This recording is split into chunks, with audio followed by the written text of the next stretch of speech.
Netcasts you love. From people you trust. This is Twit. Bandwidth for All About Android is provided by CacheFly at CacheFly.com.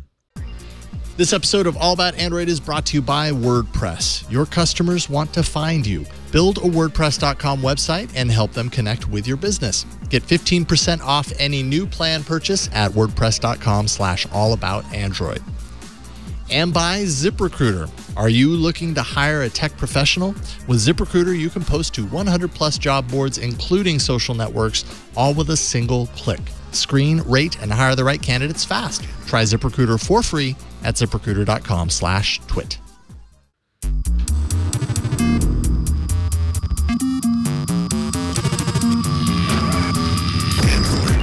Hello and welcome to another episode of All About Android. This is episode 332, recorded on Tuesday, August 29th, 2017. We're your weekly source for the latest news, hardware, and apps for the Android faithful. I'm Jason Howell. And I'm Ron Richards. Yeah, how's it going, Ron? It's going well, Jason. It's good to see you again, my friend. Good to see you too. Florence Ion, Flo, is out. She's actually en route to New York, right? I believe so. I hope so. I'm going to see her later this week. Okay. So I don't know if she's going somewhere between now and later this week, but we have plans for Friday. Maybe she'll be a hologram, and you just don't know yet. That would be a sight. Joining us, we have not had Jace back in quite a while, so it's really great to have Jace Broda. Invite you back from AndroidAuthority.com at Jace Broda on Twitter. How's it going, man? It's going great. Thanks for having me again. Absolutely. It's been too long, and a lot has happened. We have Oreo now. Have you been testing out Oreo? I'm sure you've probably got a Pixel phone with it loaded on there or something. No, I don't have a Pixel phone. I wish I did in case Google wants to give me one. But no, no, I don't have a Pixel phone. But yeah, lots of good things about Oreo for sure. Yeah. Have you had a chance to mess around with Oreo either in a developer preview sense or on any other devices at all? No, I haven't. I have been digging deep on leaks and rumors of upcoming devices. So we have a new flagship season come out. Yeah. So that's really been my focus, but Joe at Android Authority really focuses on that kind of stuff. Right on, excellent. I like that reference to we're in flagship season, which is nice. It's that time of year. You can smell it in the air. It's flagship season. I like that. The sun's out. The flagships are starting to bloom. Yep. It's true though, right? We're going to talk about one of those flagships a little bit later. But before we get into everything else that we're going to talk about, because Oreo is the new thing. As we do every year, we always Well, Jason, I don't want to interrupt you, but is this breaking news? Sure, why not? Victor, is this breaking news? It might as well be. It's breaking news. Yeah, okay. Good. All right, that got me in the mood here. So each and every week, hopefully, if I think there are enough flavors to pull this off, but each and every week, I'm going to take an Oreo cookie that I've never had before and eat it. Why? Because usually now this is an important moment in time, because 2 years ago these flavors of Oreos did not exist. It was just chocolate and vanilla, and that was it. Yeah. So when did the like flavorification happen with Oreos? Because I know that there are some that date back to like 2013, so it's a little bit longer than that.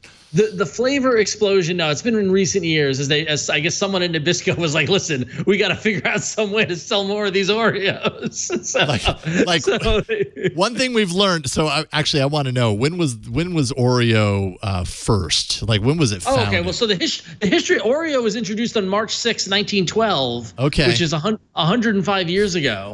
So finally they're like, I think we've got a brand that has some legs. We should do something with this. Well, what's interesting is that that no one knows where the name Oreo came from. Oh. Yeah, because some people believe it's a derivation. I'm reading from Wikipedia, so bear with me. A derivation of the French word or, meaning gold, and the earliest packaging of Oreo was gold, or the Greek word Oreo, meaning beautiful, nice, or well done. So who knows why they chose it, but yeah, it was basically launched as an imitation of the Hydrox, which I find interesting because growing up as a kid, Hydrox were not the kind of cookies I wanted. I wanted Oreos, and so at some point it eclipsed eclipsed. It eclipsed the original. So there it is. Oh, interesting. I never would have figured it went in that direction. I just kind of always thought Hydrox was the Me Too. But so according to Wikipedia, again, 2012 is when they started the limited edition flavors with birthday cake. That was the first one. Okay. Well, I don't have birthday cake here. I actually do in the other room. I left it there. I actually brought out a very interesting flavor, but I'm not going to open it today because somebody else, I think this is Burke's stash. Burke actually apparently has a stash of Oreo cookies. He's a fan of the Thins, which are the super. This is for the people that go, I like Oreos, but I wish there wasn't as much of that stuff on the inside. That's this is how Burke keeps that boyish figure. Yeah, you can. I mean, this is these followed the smartphone trends of a few years ago. They got really thin and light and pocketable. Yeah. There it is, so Oreo. There you go. It's basically the cookie with very little of the middle part. So that's either a good thing or a bad thing for you. Maybe for this segment, I also need milk. Actually, it's going to be hard to move on. I promise it's going to get weirder.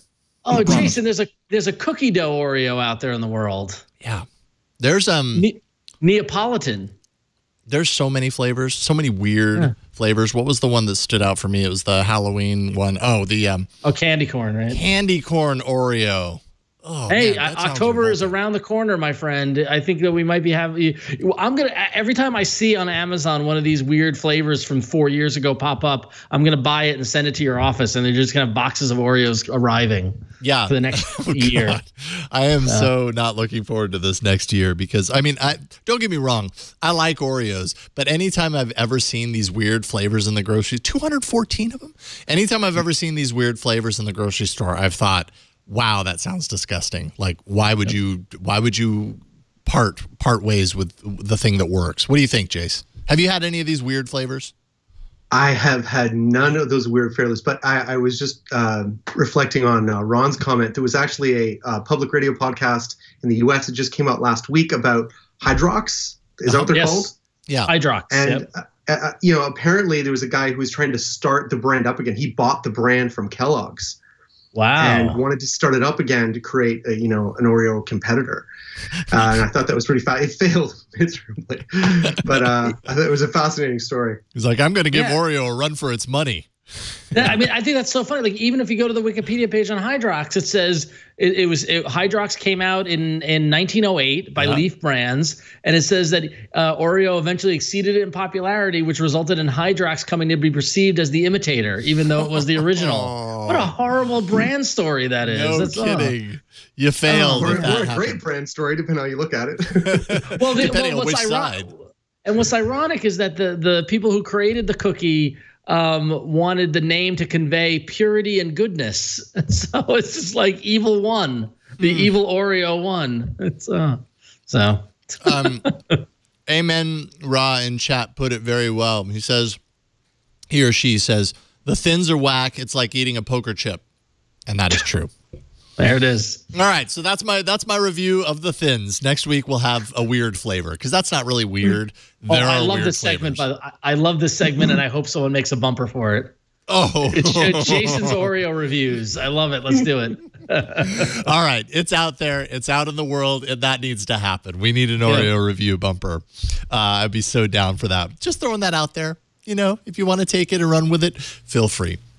All right, actual things to talk about. This week we're going to be discussing Android's new ARCore system, or as I like to call it, ARCore. The Samsung Galaxy Note 8, we know all about that now. The rootless theming engine support for Oreo that I hadn't heard about before. That's really cool. HTC's potential sale of the Vive division because they're not doing so hot in the smartphones still. Tons of feedback and a whole lot more. But Victor, it's your time to shine. It's time for the news. You'd think they were coming straight out of Compton because Jason and Ron are about to get ARCore on Android News.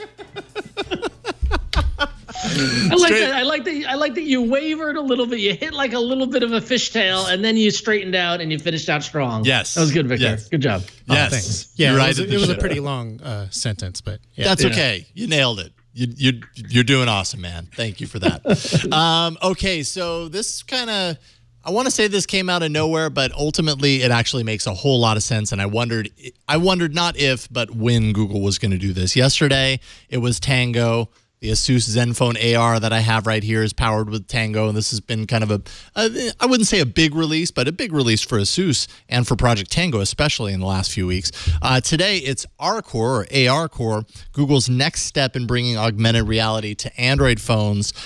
This time, though, instead of bringing it only to the phones with specialized hardware like the Asus Zenfone AR, it's going to be supported by all Android phones running Android 7.0 Nougat and above. Google showed off the new system in a limited preview today with a full launch that's expected sometime this winter. They say they have a goal of 100 million devices by winter. And they really, I mean, I feel like this was a necessity because, you know, they've been working on Tango for a couple of years, and then Apple announces ARKit, and oh, by the way, all these iPhones, you know, hundreds of millions of iPhones are going to support it, you know, with a software update versus needing specialized hardware on a phone in order to do it. Google had to keep up pace. But I don't know, Jace, do you think that they were probably working on this well in advance of knowing about Apple's thing? The Verge article that I read kind of made it sound like Google saw what Apple was doing, and so they had to do theirs as well. But I imagine they needed more lead time than that.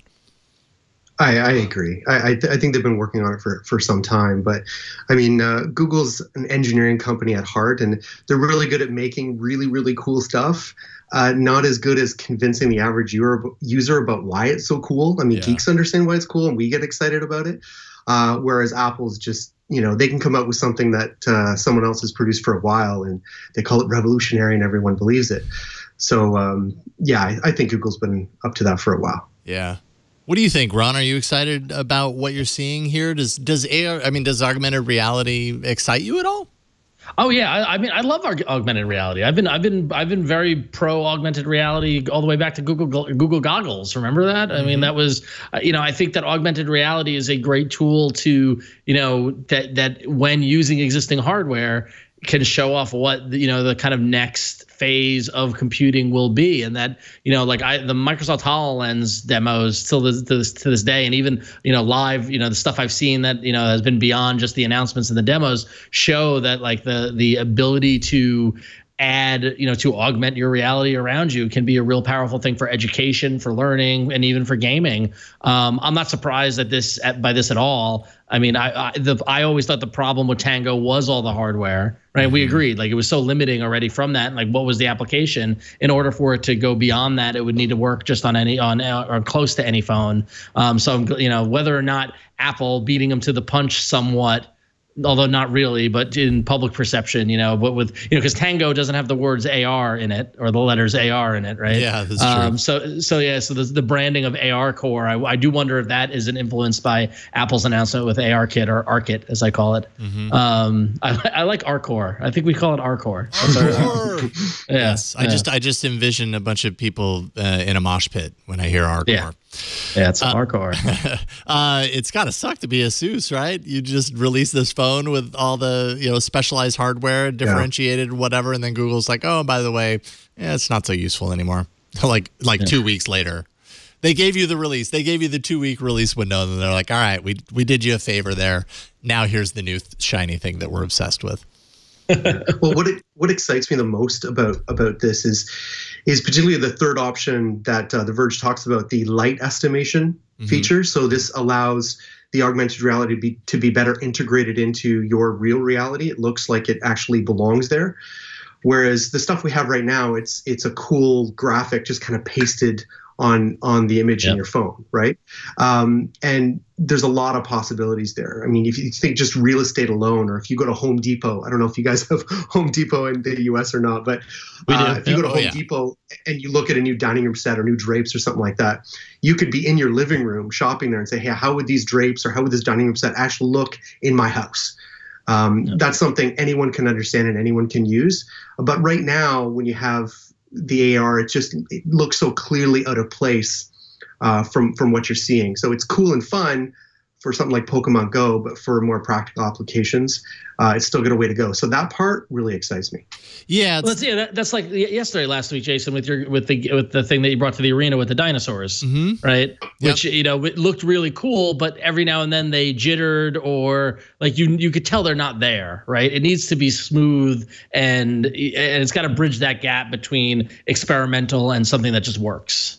Yeah, and what you're talking about, Jay, specifically, that first photo that you pulled up, Victor, was perfect, where I was showing from the blog, it was the photo. Well, and you can kind of see it there too, casting little bits of shadows. But that one, see the shadow being cast from the lion, kind of in a sideways direction, and in that photo specifically, that's kind of part of what that's all about, being able to analyze the scenario and cast a believable looking shadow so it integrates with the scene better than just a sprite placed on top of something and pinned to a specific place in the area. We had Russell Hawley from VR Heads on Tech News Today earlier, and we're talking about this with him. And one of my questions for him was, obviously Project Tango has specific hardware. Google says it's not like abandoning Tango. It just sees Tango as more specialized, almost like a more premium version of this, but for specialized use cases, whereas ARCore is more for the masses. But the question came up of like, well, what does that enable? What is the difference between the two systems that enables? And the big difference that he was able to illustrate is that Tango is really good at mapping. You can go up the stairs, down the stairs, all throughout an entire building and map walls and see that wall and understand that something can't go beyond that wall. Whereas something like this is really good for in the room, but it's not going to know what to do with the wall. Well, and that's I see that as the difference between the hardcore tablet that a contractor or interior decorator buys in order to illustrate how they're going to decorate a room versus games where dinosaurs run across your couch. Right? I mean, like it's almost like enterprise versus consumer. Right. Yeah. That's hardcore ARCore right there. You're talking hardcore ARCore. Yeah. That's what you're talking about. Good job, Jason. You've been thinking that one up for a while. He said hardcore, and I was like, wait a minute, it sounds a lot like ARCore. Yes, we go with that. Yeah, so I'm excited. I'm excited. At the same time, I can say from my time with the Asus Zenfone AR, I said this earlier too, the whole holding your phone up and getting in on things and everything like that, that's cool for a little bit. You definitely hit a point to where your arms are tired. You definitely hit a point to where the effect is just kind of like, okay, I get it. And you kind of want to move on. So there's not a lot of longevity to that experience. Pokemon Go, as simple as it was, it got people to continue to go back to it time and time again. Its AR was very basic, but they figured out how to make the game fun so that you didn't mind holding up your phone and doing these things. I was playing a game called Towers for Tango, and that's building a tower. It's like a tower simulator game. You place it on a table. You can really get in there and see the different floors of your tower and everything, and it's really neat. But then at the same time, like after about 10 minutes, you're sick of holding your phone out here and going over to the hospital and touching and coming back over here and everything. It just kind of gets tiring. It would be way better suited in a VR headset with that type of tracking, or something like that. I think there's really an arms race in this kind of niche because Magic Leap, I know they have a bit of a checkered past, but Magic Leap has an AI solution with this. So they want to for you to be able to map your room or wherever you're doing and have the app learn how to map that space better each time you do it. Right. And so that's their solution. But I also think that this is going to blow up. My prediction is it's going to become massively mainstream and hugely exciting for the average user once we stop looking at this big AR world through these tiny little screens. So if that's some sort of iLens or some sort of Google Glass or something like that really gets our hands out of the way and opens it up, that's really a big game changer. Because right now through the phone, for the reasons you stated, it just gets tiresome pretty quickly. Yeah, and I agree with that. I was going to say, the next step of this is a HoloLens-esque accessory or Google Glass-esque accessory, Jason, that removes the need to hold the phone like that you see, the stuff around you. And that's what I think is going to be really, really interesting. Yeah, I mean, for some experiences, for that real immersive experience, like that's where I want to see Daydream and ARCore kind of combine. And Russell Hawley, again, made a fantastic kind of correlation between that idea and Google's already said they have a standalone VR headset that they're working on that we're going to see sometime. And you better believe it's going to be exactly that. It's going to be ARCore merged with Daydream to have an inside-out trackable solution. They've already got the hand controller, and so it elevates the smartphone level of VR even further and lets you do things like tilt brush, you know, and other things like that that would be really nice to have on the mobile side. And also, I mean, aside from that, then you take the more casual type of augmented reality, which is you go into Lowe's and you're trying to find a particular aisle. Maybe Lowe's has as part of its app integrated with this, not just with Project Tango anymore, but in all Android phones running Nougat, the ability to go into like AR mode, and it's like, what are you looking for? Screwdrivers. It knows where you are inside the store. It says go up 3 aisles, and you know the arrow points you around the corner. Then maybe holding up your phone, that's actually very useful because that saved you time. You know exactly where to go. So stuff to look forward to for sure. We'll see how big it gets. It's exciting. We're nearly in the future. It's one I can't wait for this. What happens when we get to the future, Ron? What then? Then the next thing. Then we're gonna go live on Mars. I don't know. Even future-er? Yeah. In the near future, those of us, I feel like Android Oreo is becoming like this bountiful Christmas presents of things that can happen. And so for those of you out there who like to root your device so that you can get full theming support, you actually have something to look forward to with Oreo. The folks over at Substratum, which is the third-party development team that developed a really great theming network for rooted devices, they actually announced a new theme support engine for Oreo that won't require root at all. Nice. Think about that. So it includes theming Android framework and system UI, any third-party app, custom fonts for third-party apps, mods to the status bar, and so much more.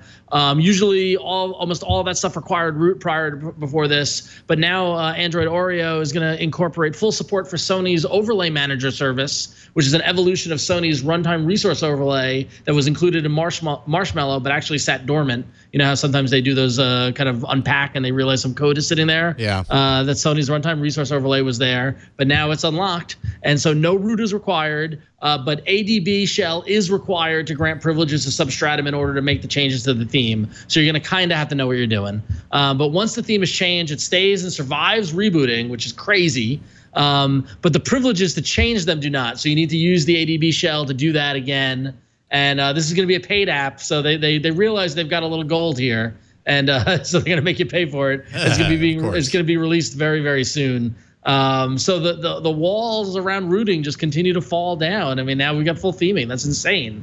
Yeah, I mean, you know, more and more people like, and especially this XDA article, it was their exclusives. It was a very good article, a really good explainer on this. But when you kind of look through the comments and everything, so many people, and this is XDA, you know, forum filled with people who are way into modifying their devices. And they're just like, well, this is the main reason that I've been still rooting. And if you don't have to root anymore, then you know, why would I when it's this easy and it survives a reboot and everything like that? I can't recall if we asked you this last time, Jace, but were you ever into the rooting community? Maybe you still are, and is this something that would appeal to you? Well, I was going to talk about that. I had the original Galaxy Note, and I rooted that device. And that's how I got into doing it through XDA, and I got one of my first jobs with XDA creating shows for them. Ah, okay. So very, very familiar with that community there. But I haven't rooted a device since then. I did a show for them called To Root or Not to Root, and I haven't rooted since. So that's like 2011, 2012. So then you decided not to root. End of show. To root or not to root? Not to root. But a lot of the pros to root are now, you know, moot because... Root moot, sorry. Nice. No, I like it. Thank you. I just thought of that one. Yeah, being able to have dark themes for all third-party apps. Yeah, that's a big deal when it comes to battery consumption. As a battery geek, that's a big one for me. Yeah, so that's a pretty big deal. Yeah, it's cool. I mean, it's not It's not as easy as like going into the settings and saying install this, this theme and apply. Like Ron said, it still does apply. It still does require some sort of a desktop hook in order to make that change. But once you make the change, that's really so much more convenient than having to go through the steps of rooting. If your device is even easily rootable, sometimes you have to wait for a while for some sort of way in to be discovered, and it's rarely as easy as you hope it's going to be. So this seems like a way around that, and I think it's going to make a lot of people happy. Full theming support. Who'd have thought? It's not the for sure. Yeah. Sorry, I think Ron, at minimum. I was gonna say at minimum, it's gonna make Substratum some money. So because I can see a huge, the modding community. I mean, there's a lot of people who go to Android for I tell this to people when they say why Android over iOS. I said because if you want to, you can completely make the phone your own, and this is a great way to do that. And there's enough people out there to justify, and this is great development work too. So I hope they do make a lot of money. Why Android? Because if you want to, you can. Yep, exactly. There's a slogan for you, Google. So, all right. Well, let's take a quick break and thank our first sponsor of this episode. And we want to thank WordPress for sponsoring All About Android. And listen, the internet is such a wonderful place because every day, millions of people go online to search for local businesses. I do it. I just did it like 20 minutes ago. And if you've got a small business or your own business, you got to wonder, does your small business even show up? When you create a website with WordPress.com, you make it that much easier for your customers to find you, connect with you, and hear how you can help them. Your business needs an online home, and in fact, it needs a WordPress.com website. You don't need any prior experience. You don't need to hire someone to do it for you. WordPress.com guides you through the entire process, and you can choose from hundreds of beautiful designs. In fact, the biggest challenge for me when launching a website with WordPress is figuring out picking a design because there's so many amazing options and amazing layouts. And with WordPress, you can boost your website's visibility with built-in search engine optimization and social sharing. And you can activate other WordPress plugins for the functionality your business needs. Whatever you need your site to do, there's a WordPress plugin that can do it. It's an amazing community, an amazing resource. And with a WordPress.com plan, you get expert support is there for you as you help focus on what matters, growing your business. And this is an amazing statistic that is totally true and blows my mind every time I say it. 28% of all websites run on WordPress. All of my websites run on WordPress. You could do the same. You can go to WordPress.com and create your site today, and you'll see why 28% of the people use it. Can you believe that, Jason? 28%? Yeah, that's right? More than a quarter of the internet is on WordPress. That's amazing. So listen, you're going to get started today. This is what you're going to do. You can get 15% off any new plan purchase. Just go to WordPress.com/allaboutandroid, and you can create your website and find the plan that's right for you. Real easy URL to remember. That's WordPress.com/allaboutandroid. Get 15% off your brand new website. And as always, we thank WordPress for their support and making it so easy to run a business on the internet. Thanks, WordPress. Thank you, WordPress. WordPress.com/allaboutandroid. All right. Yeah. It's time for some much awaited hardware. It's true. It is.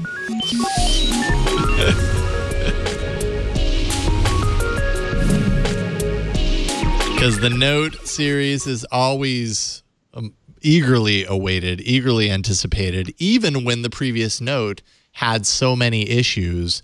That really didn't seem to slow Samsung down. I think we could all agree to that. Samsung showed off the Note 8 at an event last Wednesday morning. I was here with Leo Laporte, and we covered the event live. And got to say, their presentation skills were on point.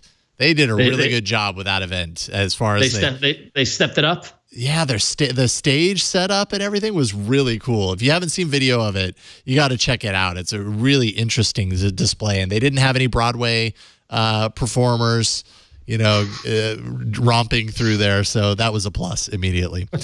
Okay, so the Note 8, designed similar to the S8 and the S8 Plus with a 6.3-inch Infinity display. Actually makes it feel smaller because you have, it's actually very similar in many ways to this S8 Plus that I have here. I'll take it out of the case, but kind of the Infinity display that drops off the sides here. So it makes the phone, it just reduces that body and screen ratio. And so it makes the phone feel a lot tighter, more cohesive, and smaller, even though it has a 6.3-inch display. Snapdragon 835 in the US, 6 gigs of RAM, 64, 128, and 256 gig storage options. The S Pen, of course, is on here, as we can expect with the Note series. It can do new things like a live message GIF feature where you write out things and then you send it in a format that everyone can read, and it's like an animated GIF that shows you the writing in real time as you wrote it. Kind of interesting, kitschy stuff like that. S Pen can also do live translation of text, among other things. You can write on the lock screen as you have been able to do in the past, but now up to 100 pages of memory in order to do that. So you never have to unlock your phone. You can write up to 100 pages of handwriting on your lock screen, which is really cool. It's the first Samsung premium device with a dual camera on board. Has a wide-angle 12-megapixel at f1.7 aperture and a 12-megapixel telephoto camera that gives you 2 times optical zoom. It also gives you the live focus mode, which is basically the bokeh style portrait mode you'd see on iOS. Does that in real time, so you see the effects as you go, and you can adjust it later after you take the picture. Optical image stabilization on both of the rear cameras, which is going to help a lot in low light performance because both of the cameras are going to be super stabilized. I think you're going to get some awesome pictures out of this one. IP68, micro SD card slot, of course. Android 7.1.1 at launch, which is a bummer because we heard about Oreo literally earlier that week. But, I mean, maybe it would be a tall order to expect that Samsung would come out of the gate with Oreo. I bet you they update it relatively soon, hopefully by the end of the year, I think is what they were saying. Pre-orders now. You can pre-order right now. It's on sale officially September 15th. You're going to get it right around $930, $950, $960, depending on where you buy it, with some deals that we can talk about in a second. But starting with that, with the device, the new look of the Note 8, and everything that Samsung's overcome. Jace, is this your kind of phone? Are you a Note fan? What do you think? I was a Note fan, but it's right. just You had the first one. Way too big for me. Yeah, it's way too big for me now. I like my favorite is the Sony Xperia Z3 Compact, or now the Z5. I guess what I found most interesting is DJ Ko. He's the Samsung head of mobile there. His response to the criticism of the Note 8 having such a small battery, 3,300 milliamp hours, and he said that the 10 nanometer processor allowed for up to 30% battery efficiency over the Note 7. So I can't wait to get our hands on the device for a full review and actually test that out. Yep. Do you guys believe that? What do you think about that? Do you care? A lot of our audience members in the comments were complaining about that and saying, no, it must have had something to do with a safety issue with the battery. I think it can be both. I mean, I'm not a huge, I'm not insanely knowledgeable on the 10 nanometer process versus others, but I do know it carries a lot of benefits, and I wouldn't be surprised if one of those benefits is a more efficient, a more efficient process, which would help on the battery. How much that affects the battery in a positive sense, I guess, remains to be seen. But it's really hard for me to accept that they didn't keep the battery more conservatively sized, based on the fact that that was like the primary reason, one of the primary reasons that the Note 7 lit on fire. So I have to imagine that played into the algebra at least a little bit. So it's probably both as far as I can tell. They have to play it super safe with this one. That's the thing. Like this. I mean, there was a big apology in the presentation, which they had to do. Yeah, at the very front. At the front of the presentation. And I'm the one who a year ago said the Note brand was dead, that they could never go back to it. And it seems as if, I expected much more of a backlash to this announcement of oh yeah, we'll see if this blows up or whatever. But I didn't see anybody with it. It seems as if as a community we've healed from our blowing up wounds.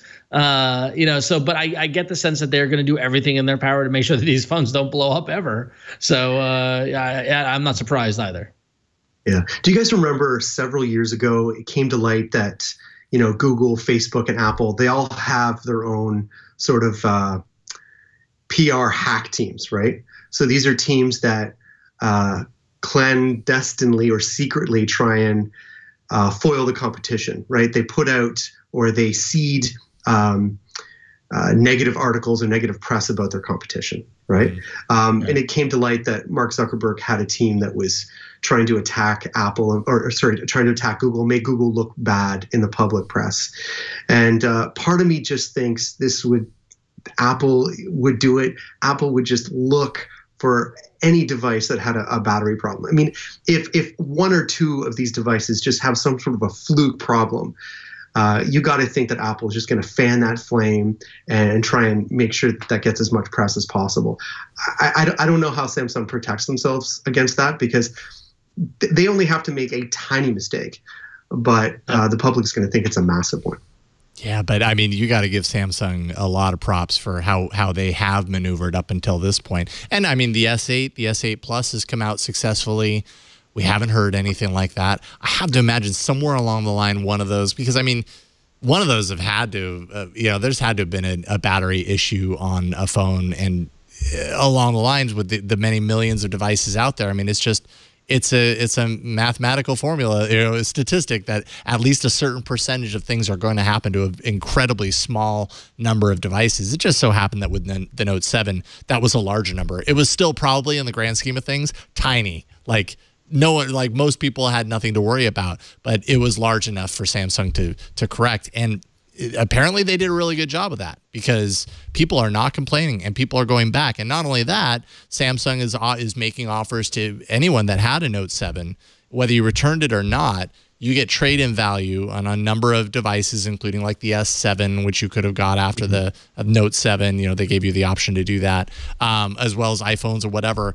Normally, you would get like $150 trade-in value with those devices for the Note 8 through Samsung. Now, if you had the Note 7 at any point you're registered, you get something like $450 trade-in. So the Note 8, which is expensive, it's almost $1,000, ends up being cut in half in price, basically. And that's a pretty good make do. And I think they had to do that as well too. I mean, they didn't have to, but that they had to make it. They had to go so above and beyond to show off confidence in the device. So this whether or not people actually take them up on this offer or not, from a PR standpoint, and that it shows that, okay, listen, we're making good on this. Yeah, absolutely. Apparently, DisplayMate says that it has the highest ever A+ grade of the display on here, 22% brighter than the S8 and expanded color gamut. Also, just a few random pieces of information. If you got the Gear VR, either the one that came with the S7, which is already very outdated, or the one that came with even the S8 and the S8 Plus a few months ago, that Gear VR will not work on the Note 8. You have to get a new one for the Note 8. So that's kind of a bummer that that isn't keeping up. I don't know how many people are losing sleep on that, though, because that's the price of progress. I suppose so. Yeah. I suppose so, Ron. You're the price of progress guy. Well, and there's sometimes also the price of no progress, and that's what's going on over in HTC land. That's true. Good segue. So, and I feel like this is a bit of a broken record, but HTC apparently is having poor performance company-wide, and so they're exploring their options. And when you think about HTC and high performance, you think of the Vive VR, which is a platform that I hear nothing but good things about, and yet HTC is considering a sale of that. Of the Vive VR business or the entire company, although it's really unlikely that a full sale would happen unless, considering there's so many facets to their business. And currently, of course, Apple and Samsung are dominating the smartphone market, and HTC is having a hard time getting, any sort of traction. And they've been having, I feel like we've said this story how many times in the past 4 years? Yeah, I know. It keeps happening, and, keeps bubbling. A company as itself, purely from a financial standpoint, HTC has lost 75% of its value over the past 5 years, which is such a bummer, because HTC was such, I liked them. They were scrappy. They were edgy. They did cool stuff. Currently, right now, their market share in the smartphone division is below 2%. And I get that in these time of financial distress, you look for where your value is, and VR has value for them because VR is hot. But I would say cut bait on the phones and just focus on VR, like that. And this is why I'm not running a huge multinational company.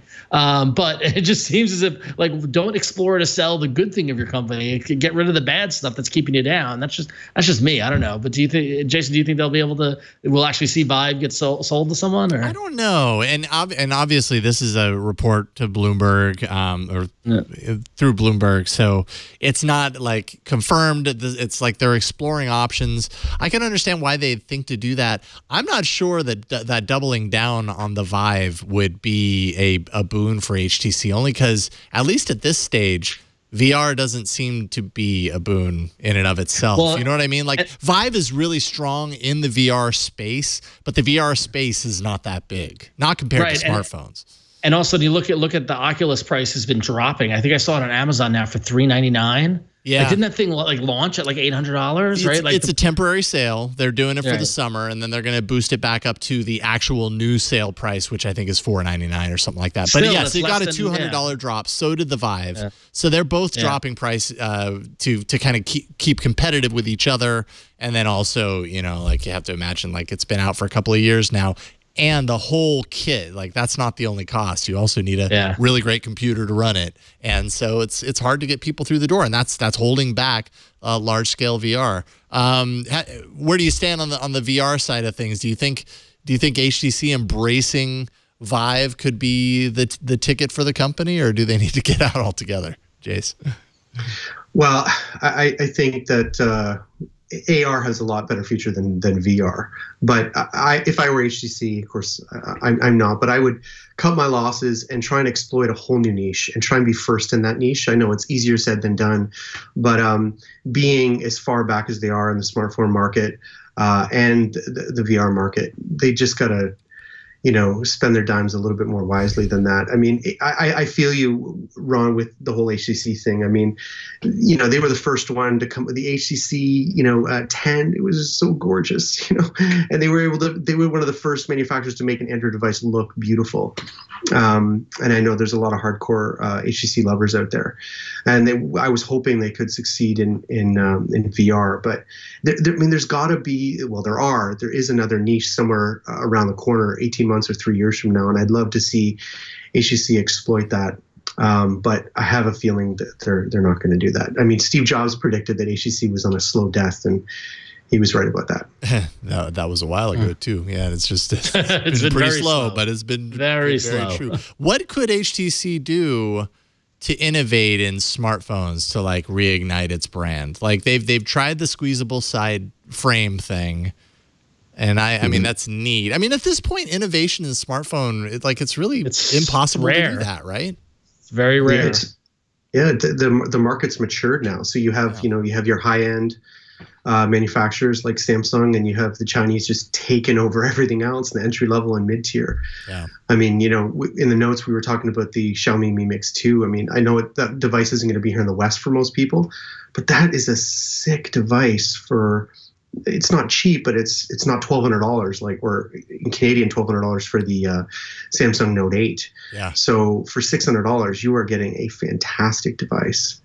And how do you compete with that? You just can't. HTC has no hope in that area right now. Yeah. I almost wonder if you double down on R&D and you just start getting crazy and you start looking for, and again, I know, like we talked about, is modular a way to go? And currently right now I'm playing with the Motorola's, the Moto Z2 Force, and, Aura died and stuff like that. But those kind of ideas, whether it's a modular idea or a different paradigm of device, a different, really, you got to separate yourself out from the crowd. You might not sell as much, you might not do as well in market share, but if you can do a higher end device or a more niche kind of device or a specific use that can give yourself an identity to build from, and then you roll out a lower price device once people have the brand affiliation. But yeah, I just feel like HTC tries stuff and never sticks with it. That's the problem, and they put out good stuff. They put the HTC 10 is a good phone. It's a good phone.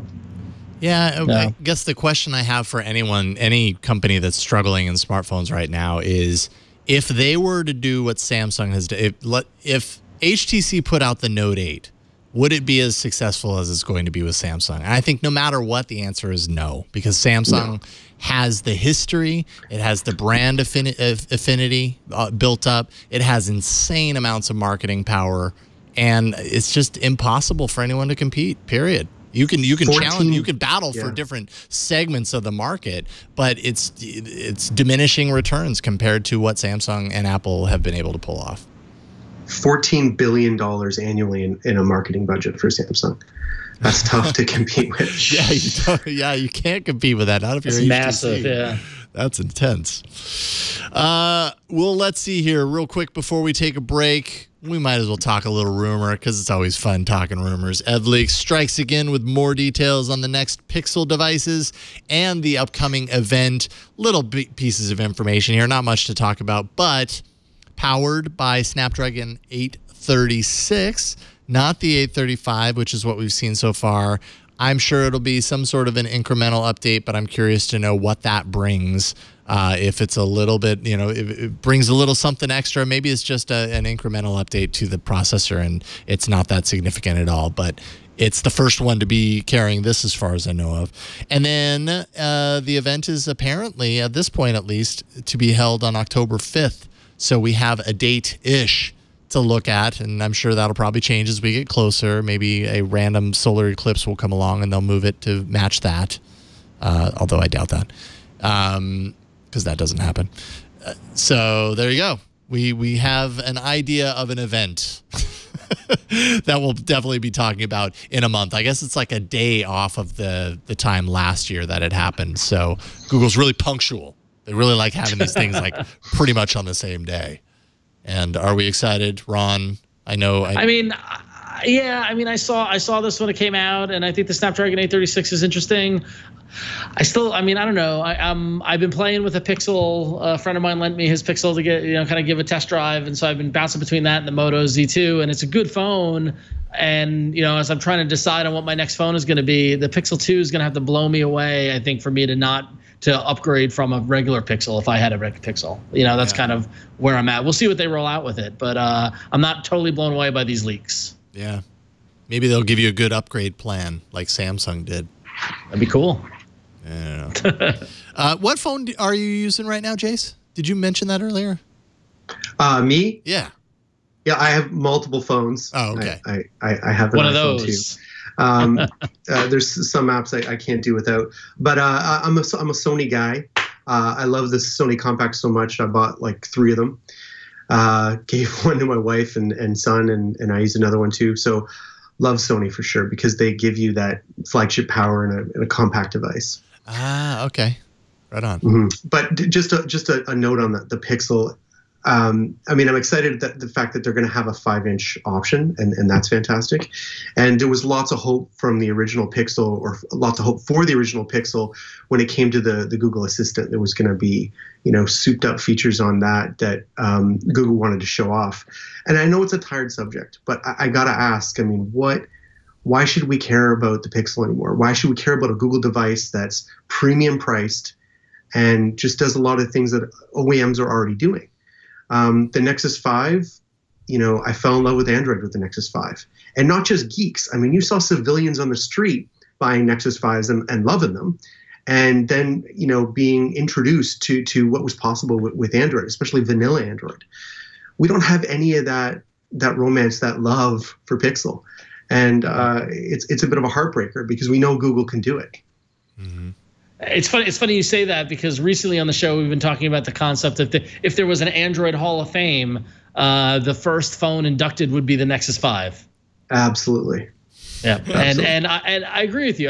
If anything, I have an attraction to the Pixel to try to grasp a little bit of the sentiment of that memory of what a great Nexus phone could be like. And I want pure Android from Google, no in between, no middleman. I hate the UI overlays. That's why I don't like Samsung. It's for years why I didn't actually use HTC because I didn't like their overlay. I just want pure.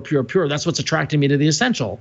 Is that that is just pure Android, no bloatware, just the nothing else on there except just the operating system in all of its glory. way. And you're right. I think Google really, the Pixel for some reason, I don't know. I mean, Jason, you've been using the Pixel much longer than I have. Do you feel that love for it that we had the Nexus 5, the same love that we had for the Nexus 5? Well, that's a really good question. It's really hard for me to judge, to be honest, because I use so many damn phones at this point.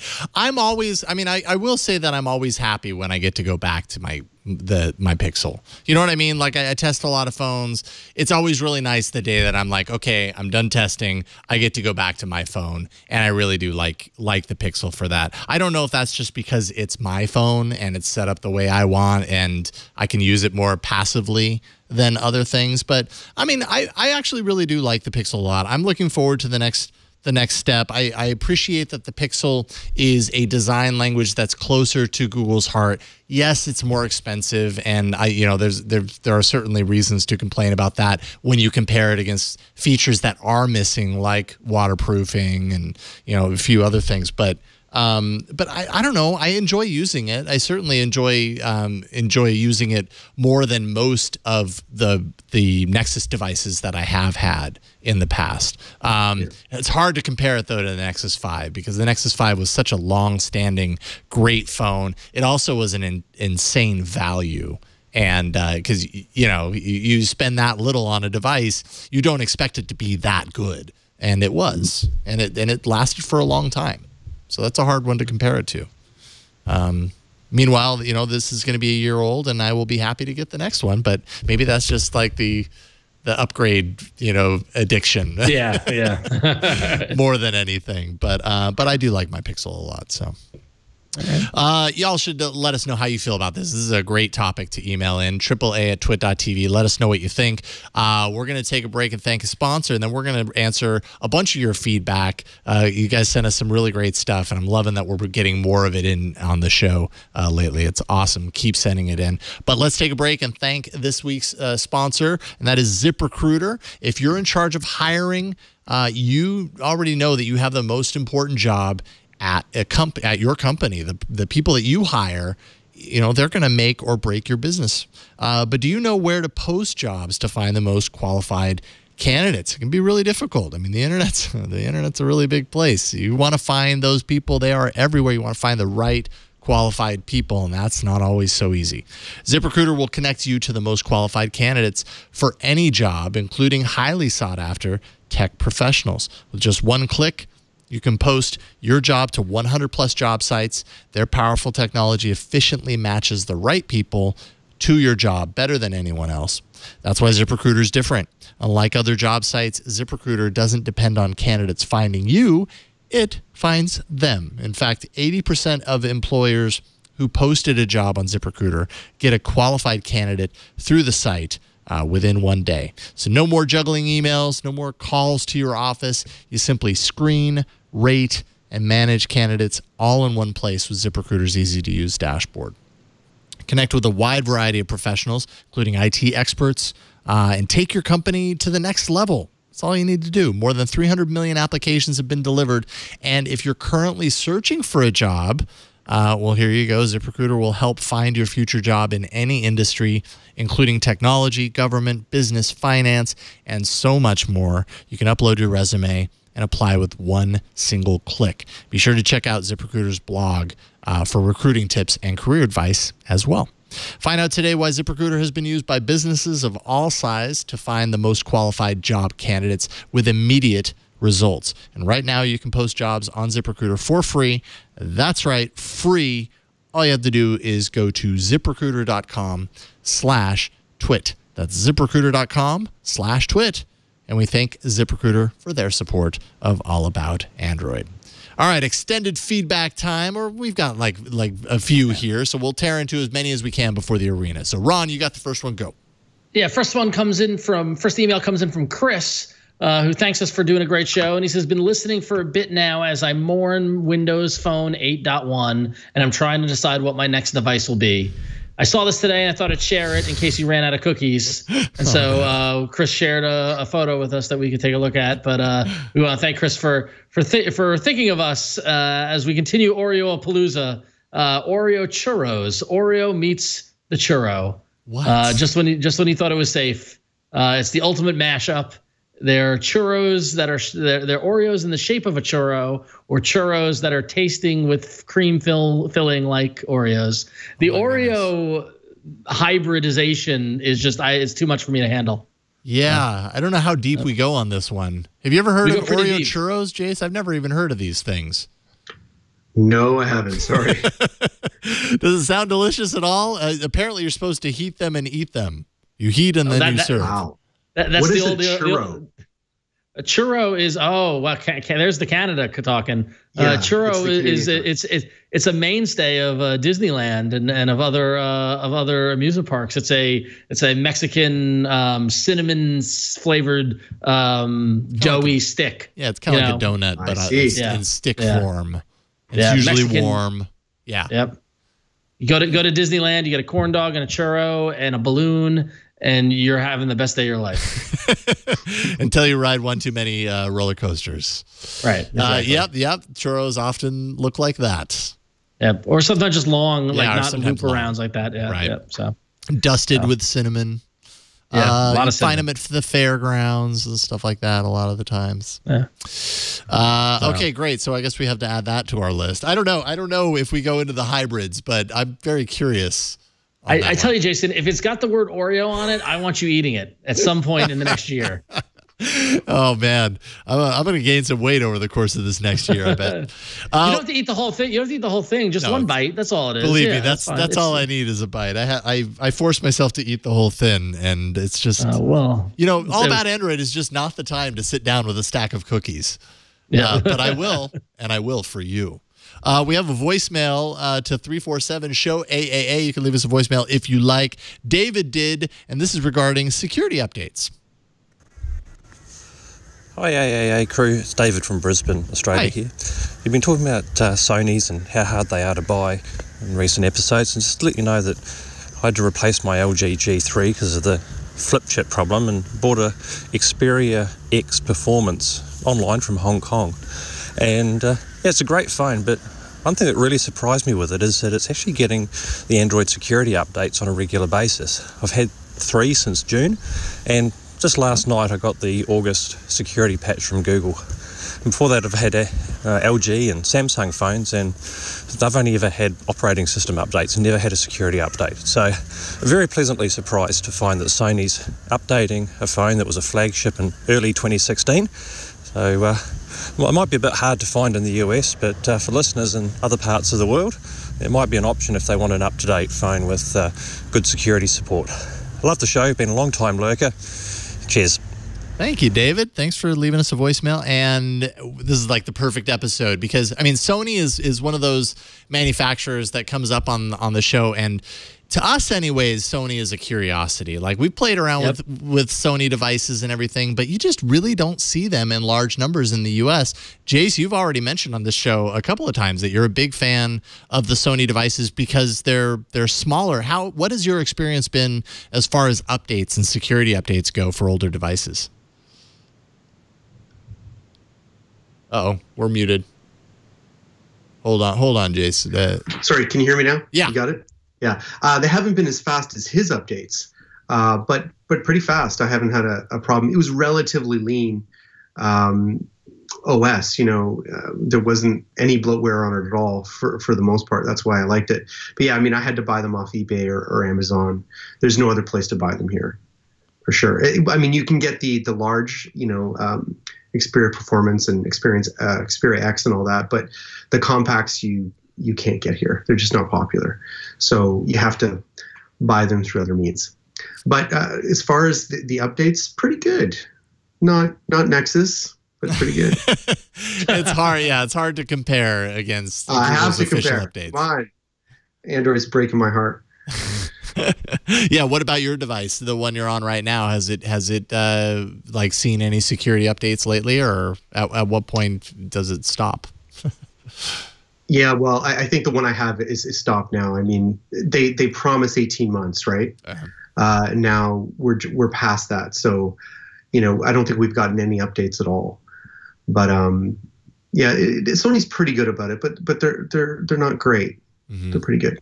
Yeah. They could all improve. That's just the reality of the I wonder if anyone's ever going to be perfect. There's always going to be some complaint on that level. So Yep. Well, I did a show about this. I don't know if people know, but they have to go through a massive process to go through that update. I mean, because Apple has everything from back to front in one system, it's much easier for them. But I mean, there are so many steps that have to go through. It's amazing that they get an update as fast as they do. But I want faster. we need whatever the next step is from Treble. We need that. On all Android devices, because I feel like that's what Google's working up to. Somewhere over the course of the next couple of years, they can kind of compartmentalize things to a point to where they can handle updates at a deeper degree themselves and have it be faster. Because I mean, it's going to continue being a problem until they figure that out. And I think Treble's the beginning of that. It feels like it, anyways. Yeah. All right. Well, our next email is a happy story, which I like to hear. Dan from Oshkosh, Wisconsin writes in and says, I want to let you know about a great experience I just had with Project Fi support. My Nexus 6P has been suffering from battery problems where the phone powers down on its own with the battery gauge still reading 20 to 30%. I had that problem on the last few months of my Nextbit Robin. It's crazy. 0 doesn't mean 0 anymore. It's 20%. Even though the phone is out of warranty, I pre-ordered it when they first came out. They are sending me a replacement phone. I really appreciate Project Fi and Google standing behind their products. That's awesome. It's awesome. It doesn't get better than that. And that keeps you with Project Fi. That keeps you buying Google products for sure. Yep. That kind of support, and that's the same thing that's going to work for Samsung with their big kind of trade-in value and everything that they've done for Note 7 users. That's what's working for them too. So good customer service goes a long way. Make it easy, make it effective. You're going to have customers that come back. Yep. I thought this was a great tip. Last week we were talking about home calls on Google Home. And one of the failings or at least missing features for now is that it can't do 911. It doesn't have support for 911, which you would think would be a really great thing to have. You fall down, you're hurt, someone's hurt in their kitchen on the floor, they can't reach a phone, but Google Home's always listening. It would be nice to be able to say, hey, gee, call 911, I need help or whatever, and be able to facilitate that if you have call functionality. Well, it can't do that. CJ Alabek on Twitter sent a tweet in, and it was a great tip. It says Home might not dial 911, but remind people they can program their local police department into their contacts and use that to dial emergency. And I just that's one of those, well, duh, I never thought of that, but of course they can. That's a really great idea. Do that ahead of time. That way, if you're ever in a situation where you need to do something, you've got one easy access capability to call. It's a great tip. It's a life tip. Pro tip. It's a good tip. It's a responsible tip. I like that because we didn't think we're like, oh, just can't call 911. Moving on. Whatever. So at least that's the more responsible side of things. So that's pretty cool. Yeah. Jace, do you have a Google Home? I don't. I don't have any of that yet. Why not? Your home needs to be smart. Your home wants to be smart. Yes, we could use some smarts here for sure, but no, I haven't actually used any of those smart speakers at all yet. See, I'm seeing parts of your shelf that are empty that could be filled with Google Homes. Yes, it needs some shelf. I just actually set this up, so I'm open to suggestions for what I can put up there. I gave you one suggestion. I've done my part, so work on that. All right, got the last one. Our last email is a long one, and Jason, it doesn't look like it's not signed by anyone. Let me figure that out. You start reading. I'll figure that out. All right, so we got an email from someone. Jason's going to find out who that is. The email starts out saying, "While I realize that the quote unquote bezel-less phones have all the buzz and sex appeal right now, I'm not seeing enough attention being given to the downside. Your show seems to rave about them, but other media correctly points out the flaws, such as cases." Bezel-less phones make it near impossible to design a proper case to hold the phone. Common wisdom all along has been that you get a case if you care about protecting your phone, which might be worth hundreds of dollars. It's sort of like getting a surge suppressor for your computer. Oh, I've got thoughts. Having a little bit of bezel is essential for the case to wrap around it, but for at least a bit to protect the screen. here's the case I use on my S5. And he provides a link to his S5 case. And this email comes from Scott. Scott R, who writes in, and he's got an S5 with that case that's available on Amazon. I could see that lovely case that just covers so much of the phone. He says, it doesn't really add any significant bulk, but has saved my phone more times than I can count. Notice the tiny bit that the case wraps around the front face of the phone around the edges. This is vital. How do you do this with a bezel-less phone without covering pixels? You can't. So, do phone manufacturers not want us to have cases anymore to ensure more phone breakage and therefore more new phone purchases? Maybe too much of a conspiracy theory, but one must wonder why this feature is being pushed so much, as it doesn't really add any real functional benefits to the consumer. It is driving me crazy, along with the loss of removable batteries, SD card slots, and the headphone jack. I don't want to replace my S5 at this point, and I'm looking to just stockpile spares. Current phones might be faster with more memory and storage, but the design sucks and it's so anti-consumer. I want to scream. Don't scream. And Scott, I want to be. I thank you for watching the show and thank you for writing in. But to quote Ferris Bueller, life moves pretty fast. If you don't stop and look around, you might miss it. And this is the price of progress. To give a counterpoint to your cases are a must. Jason, you can attest to this. Jason, how long have we been doing the show for? Oh, how long have we been doing? Since 2010? So, 2010, 7 years. Yeah. 7 years. How many cases have you seen on my phones?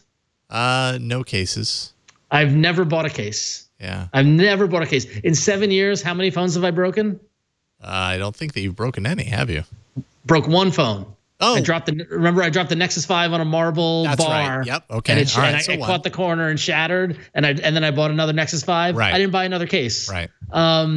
I'm not saying that people are careless with their phones, but there's a way to use them without requiring a case. I know this is I'm in the minority and I'm kind of crazy, but it's fine. Like I've had the Motorola for 2 or 3 weeks now. I haven't dropped it yet. It hasn't broken. It's and I don't think that a case is like a surge suppressor, because a surge suppressor keeps electrical impulses from frying your computer, right? Where a case just keeps it from hitting the pavement and you might get a ding or something like that. I think of cases like those bumper buddies that go over in front of cars to cover the which just is like, why'd you get the car then?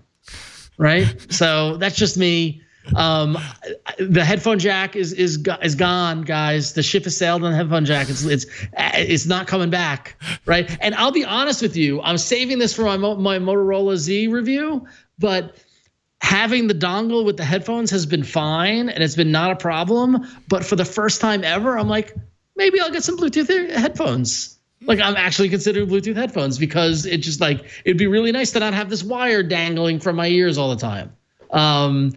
With the Essentials 128 gig of storage, you don't need an SD card at that point, right? With fast charging, like the Motorola Z2, the battery ran down. I didn't charge it for like a day and a half. I brought it to work. It was at 20%. I put on the removable, the expansion battery, and it was like at 80% in like 15 minutes, right? Technology is moving forward. We're in an awkward spot right now because the dust hasn't settled. But when the dust is going to settle, it's going to be great and wonderful. It's going to be like the future in Star Trek. So now tell me while I'm wrong. I was just going to say, not everyone is as careful carrying their phones as you, Ron. You are very good at carrying your phone. I used to be that good until the one time I wasn't. And now I am not good. Now you're cursed. Now I'm cursed. Yes, that one time that Nexus 6 fell face first on the concrete, that was the beginning of the end for me. I never used a case before that, and I had no reason to, because I'd never dropped it before that. And then I dropped it, and then I dropped another. Then I realized I had to use a case. I'm going to go ahead and pour fire on the flame a little bit and just point out, this is the Samsung Galaxy S8 Plus. You can see the phone has no bezels on the side. It does have bezels up on the top, right? And this does not mean that you cannot use a case. Check it out. I've got a case. Pretty simple case. It goes in there. Now I know what Scott's going to say. Well, where is the protection? What you might be hard to see here is that on your case, it's coming up. The lip of the case is coming up off the display all around. On this, it's coming up off the display on the top and the bottom. That is effectively enough to do the same exact thing. It's not going to hit that glass at all. It is wrapping around the glass here, so even if you go to the sides, you're still not touching the glass on the table. So it is possible to wrap. The lip on the side, right? The lip on the side protects it? Yes. Yeah. So, I mean, there are ways to put a case on these. I understand that the premise, it's also not covering up any pixels. So there are ways, case manufacturers, you better believe they're going to figure out a way to get a case. They make a lot of money off this stuff. The aftermarket will figure it out. But also, I mean, like, I held the Essential, and the Essential is touting the titanium, the titanium kind of case and all that sort of stuff. And while I did ask if they would let me drop it, and they said no, they said they've done extensive testing and it holds up. And like that we're gonna have more durable materials that the phones are built out of that can survive a drop. Yeah. So I'm curious, Jace, where do you stand on CaseGate? I don't use cases myself. There we go. On the same boat. I don't use them, and I've smashed one phone, I think, in 10, 12 years. So no, I don't use them. But I'm a bit maniacal about small one-handed devices. I want to be able to do things with one hand and have a drink in the other, or walk the dog in the other, and stuff like that. And a case just adds more bulk. So I don't use cases at all. Yeah, I mean, phones really do feel nice when there's no case on them. They also feel. I mean, I can't hold phones with cases. It just feels wrong. I don't know. It's and now I'll take egg on my face when I drop one and shatter it, and then you got to buy another one, and that's the price you pay. But I don't know. It feels better in my pocket. It feels less bulky. It does, So and it looks nicer. I mean, I realize that this little dorky plastic case on my Pixel, takes the look of the device down a notch. It looks a lot better when it's not in that case. I fully admit that. But I'm just not willing to risk it anymore because I know I'm clumsy. Somewhere along the line, I got really clumsy with my phones. Even being very aware of that, I'm still very clumsy. What were you going to say, Jace? What I do put on is grip. I forget what the brand name's called. You get it on Amazon. It's a skin that you put on the back and the sides, and it's a very grippy, kind of rubbery plastic. It's very, very thin. Doesn't add, and I leave mine just on the back. I don't have it on the sides. So if I have it in my hand, I can, shake my hand a little bit, and it won't. I can hold my hand up, and it doesn't actually fall down because it grips like Spider-Man web on your hand pretty well. And it can slide in and out of your pocket pretty easily. If you get some of those cases that are meant to be super grippy, getting in and out of your pocket can be a pain. Yes. So I use the grip skin for all my devices. All right, we are good. It's time to jump in with all of our armor and our gear. It's time to battle in the arena. Let's do it. So many enter, but only one lives. Android Arena. All right, we'll take a look at last week's poll. We had 3 apps in the arena. Episode 331, it was Dinosaurs Among Us, Hurry, Countdown for Birthday Concert, and other things, I think, and Smart Wallpaper. The results are in. And I am shocked because Dinosaurs Among Us had a hearty lead coming into today. Really? Yes, and it came in second. Wow, so Smart Wallpaper, that was Flo's app, right? Yeah, Flo gets a first placer. Look at that. Right on. Go Flo. She's not even here to gloat. Yeah. Oh man, I'm in rough state. All right, Ron, what are the standings? Well, so thanks to Wade County in the chat room for tallying the standings through 34 weeks. Myself and the guests are tied with 88 points. So Jace, no pressure there. We're in a deadlock tie.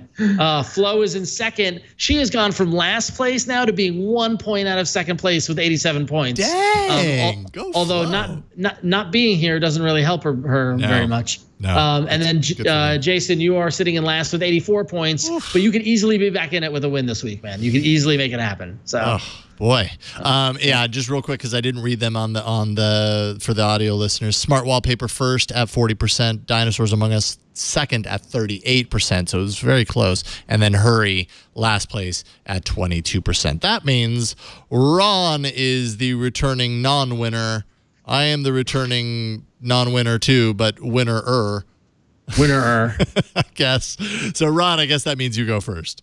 Yeah, so I was looking around for an app to kind of highlight. I was looking for some new ones, looking at some stuff I've been using. And then I was like, you know what app is, I should really just go with an app that I've been using the most over this past couple of weeks. I was looking for a new game to play while I was on the subway, and I came across this game. It's not a new game. It's not an unpopular game. It's been downloaded over 1 million times, but it's new to me, and it's never been in the arena, so maybe you'll enjoy it as well. It is called Aqueducts. And basically, I downloaded it because it reminded me, and I'm going to date myself here, but there was an old PC game called, I think, Pipe Dreams. And basically, and it was a puzzle game that you would basically build pipes to run water through.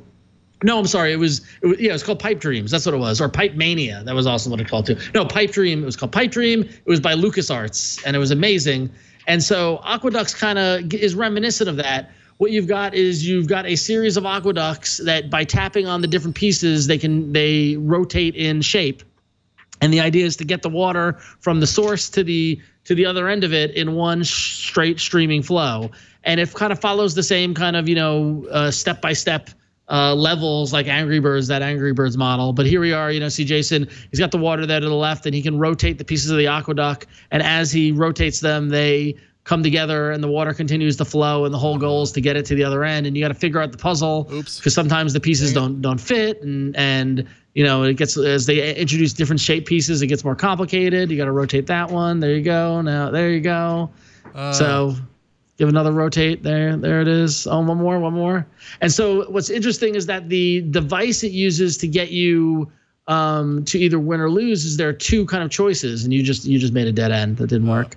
You see in the upper left-hand corner here, there's a little timer, and it counts the number of rotates that you have. So you only have a certain number of moves. So you could have like maybe 40 moves or something like that. Oh, you're gonna do it? You just did it. Nice, good job. Yeah, good for you. So the number, and then now unfortunately there are ads early on in it. This is actually an interactive ad, which I have never seen before. You got to drag that into there, or just hit back. There it is. Oh, you clicked away. That's good.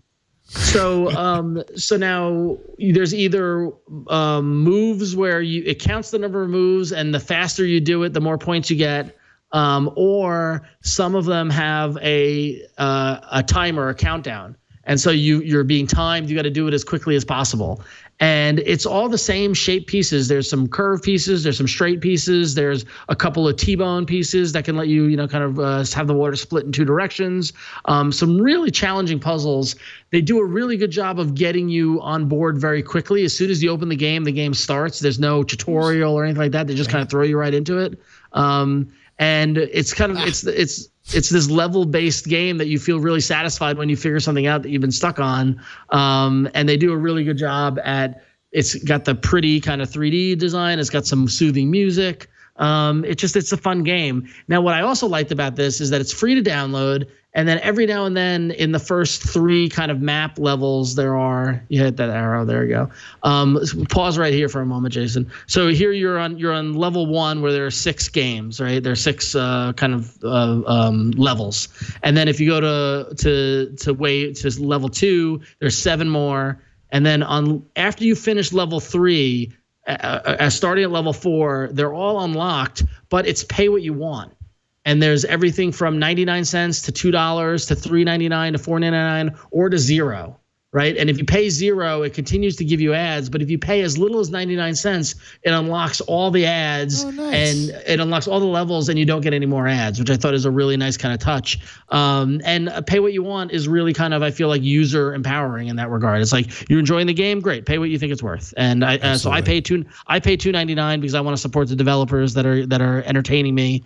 And yeah, this is just a fun game. It's great. It's great to kill some time while you're on the commute or anywhere else where you're sitting and you're just looking for something to kill time with.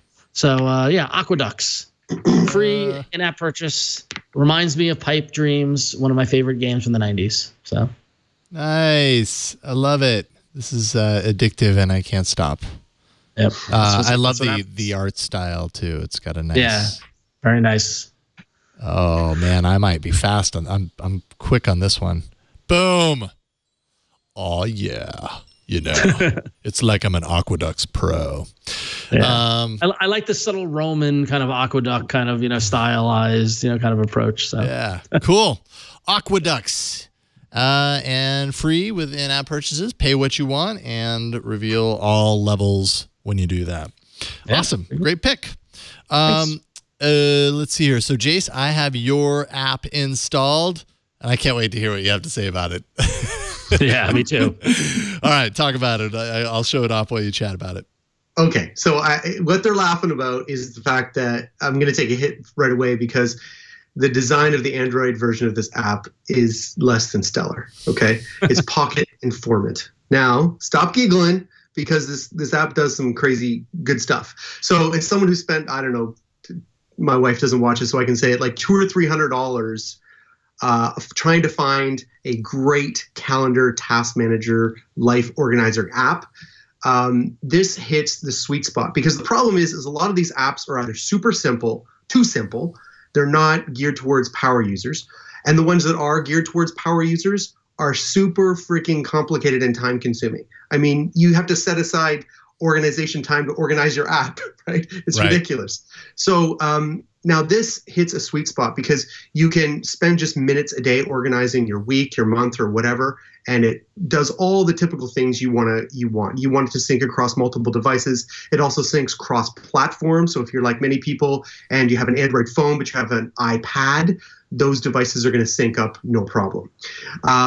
Now, the other thing it does, if you are a power user and you really want to get into projects and keywords and tags and stuff like that, you can do that too. I mean, you can totally geek out. You can even do, project completion rate. So this project is 20% done, this project's 80% done, and you can share it and collaborate too, although that's really not its strength. But this is one of 2 apps that keep me on iOS because the Android or the iOS version is just designed so well. But they have a desktop version and also a Mac version that's really well done, and that looks fantastic. And I can't live without that. I absolutely love it. When did so they have this for iOS? Does it look like, is the design similar to this on iOS? Totally different. Totally different.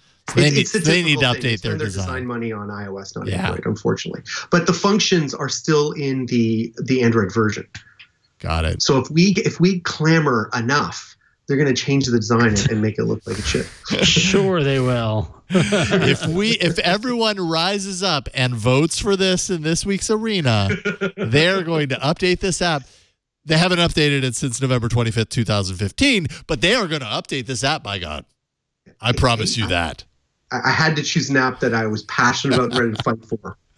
Honestly, I actually love that you brought in this app because sometimes it is pretty great to go back in time and take a look at design, that's maybe a little outdated, maybe a little bit more than a little, but if it gets the job done, if it does the task, that's half the battle, right? Well, I mean, there are a lot of apps in the Play Store that people still use. Like I still get recommendations for certain apps, and I look it up, and it hasn't been updated in a very long time.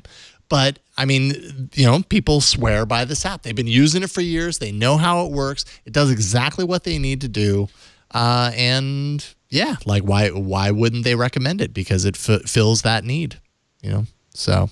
There you go. Awesome stuff. It's called Pocket Informant. If you're looking in the Play Store, it's listed as Informant, and it's by Fanatic Software, so you can check it out for yourself. And then I have a game that I like Ron. I have a game that I had never played the first one, but apparently it was pretty popular. It's called Framed 2, and it's a very unique styled puzzle game, and I'll show you kind of how it works. I thought of Ron when I saw this because it has kind of a comic book quality to it. Cool. Basically, the idea behind this game is that you're watching a story play out over time, and how that story is played out depends on the order of the tiles that you fit up. So it looks like a comic book, right? You see the play button up here. So we're going to preview what's happening right here. Right now, my guy is being chased by a dog, or about to be chased by a dog. So the dog runs away. There's my guy running away from the dog. And then it enters into this tile. My guy runs around here.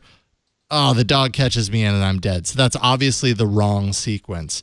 So let's see here. So how about I move this over here? That's cool. And I'll go ahead and play it. So it comes around. The dog doesn't catch me.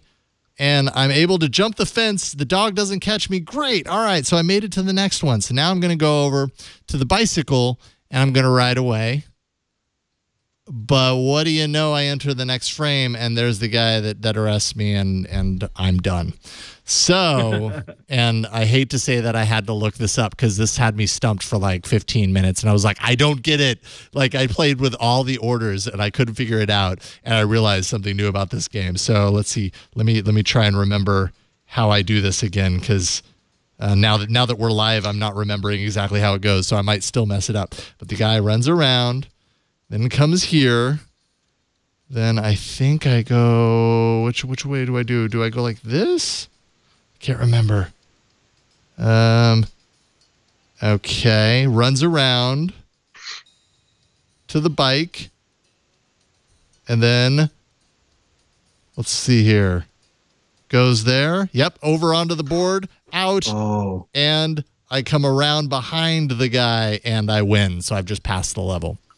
Cool. So it's a puzzle game that's based on kind of like comic book boards that you really play with the story as it goes along, and each of them presents a different kind of order of puzzles, and you got to figure out how it all pieces together.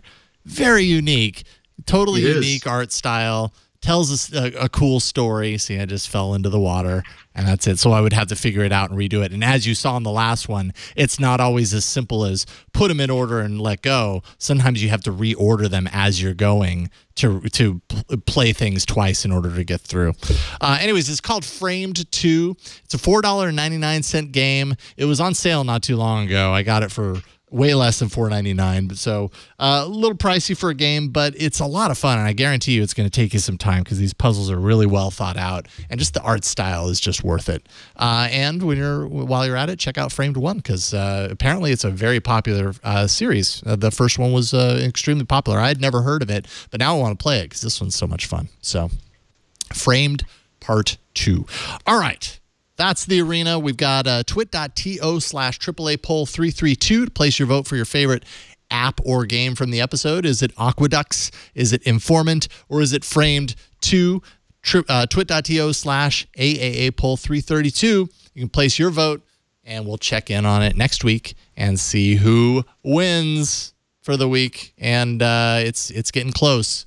I can't believe that we're this far into the year already. I know. It's crazy. What is Victor going to vote for? Framed. Yeah. Oh, yeah. You're going to have to verify with reCAPTCHA. Not cool, Victor, man. Not cool. It's asking you to I don't know, verify, guys. Look at the votes so far. Uh-oh. Yeah, and Foreman is running away with it. I'm losing. Is it? Yeah. Come on, Android Army. Oh my goodness, Oh, it's an go. even. Yes, there we go. It's evenly split with 10 votes. That's pretty awesome. Yep. All right, cool. Well, we'll check in on that next week as we usually do. But that is it. I think we've reached the end. We have nothing more to talk about except for all the awesome things that we are up to, starting with you, Jace. Thanks again for coming back. It was great to have you on. Thanks for having me. Absolutely. What do you want people to know? Where can people kind of follow what you're working on? Is there anything specific that you're working on right now that you want to tell people about? Well, I am always digging hard for leaks and rumors and trying to share that. I do 3 shows a week. You guys, most of you probably already know. I'm on YouTube usually Sunday, Wednesday, and Friday, if not soon thereafter. Right on. So if they go onto YouTube, they just do a search for Android Authority and you're on the official channel? That's right. You can follow me on Twitter. I tweet tech stuff and also non-tech related stuff, other stuff I'm into also. But AndroidAuthority.com is great. But most of my viewers know me from YouTube for sure. Right on. Excellent. Well, thanks, Jace. It was a pleasure getting you back, and we'll have to have you back here again sooner than this last time. It was great. I know I said this before, but I've been a Twit fan since Leo was in his kitchen. Like in 2007. So to be on here is a big deal for me because, I fanboy out a little bit. So it was great to see you guys. Thanks for having me again. Right on, man. It's always a lot of fun to get you on. We'll talk to you soon. We'll bring it back. It was our pleasure. Ron, what are you working on? Are you at the end of Twin Peaks yet, or what's going on? We're almost there. So if you go to damnfinepodcast.com, me and Tom Merritt have been analyzing every episode of Twin Peaks, the new show on Showtime, the new season. season. The finale, the 2-hour finale, is this Sunday. We're very excited. We've got some returning guests on the show, comic book artist and writer and cinema storyboardist Gabe Hardman, and my life partner for my fanboy Connor Kilpatrick are going to come on. We're going to break it all down this Sunday. Then we're going to say goodbye to Twin Peaks again and wait for another 25 years maybe. But it's been a wonderful ride. And then, of course, you can go over to ifanboy.com where me and Connor and my other partner Josh are there talking about comic books and comic book TV shows and movies. We reviewed The Defenders, the latest series on Netflix. And we're going to be, doing some more, the Inhumans TV show that's coming up this September. We'll be talking about that. So definitely go to ifanboy.com to check all that out. Follow me on RonXO at RonXO on Twitter. As Damn Fine Podcast winds down, I have a new podcast that's going to be launching in September. So keep an eye out for that as well. You can follow me on Twitter to see all that fun stuff. So of course you do, Ron. Yeah, You're course. addicted to podcast. I can't. I don't like free time apparently. So you got to fill every ounce of your time. I understand. I've been the same way. Yeah. Cool. We'll look forward to that. I'm at yellowgoldmusic.com. Man, I'm like this close. I was looking at my to-do list for the album, and it's like very bare at this point. So very it's exciting. like within sight. I'm so stoked to finally, because I can't tell you this enough. I am so sick of listening to the music on this album. Like, I've been working on this stuff for 3 years now, and I'm so sick of it. So I can't wait to move on. I don't know if that's an endorsement or what, but I'm ready to move on, and it's not going to be very much longer. So I will tell you all about it when I have something, and I will post all that information at yellowgoldmusic.com or jasonhowell.net if that's easier for you to remember. But that is it for this show this week. Really appreciate you guys tuning in and week out, downloading, subscribing, all that stuff. Leave us a voicemail, 347-SHOW-AAA. You can send us emails and videos to AAA@twit.tv. If you want to send a video mail, you can do it there. Find us on Twitter. We are at Android Show. We have a subreddit, which is twitaa.reddit.com. You can send us stories. We'll make sure to include those in the show. Show notes and past episodes can always be found at twit.tv/AAA. That's where you go to subscribe to the show, so make sure that you do that. And you can also find our stuff on YouTube, iTunes, Pocket Cast, everywhere fine podcasts are found. And you can catch us live every Tuesday starting around 5:30 p.m. Pacific, and probably soon after, eating some type of Oreo cookie at twit.tv/live. That is it for this week's episode of All About Android. We welcome Florence Ion back to the table again next week. She's definitely missed. We'll see y'all then. Have a great weekend, everybody. Bye-bye.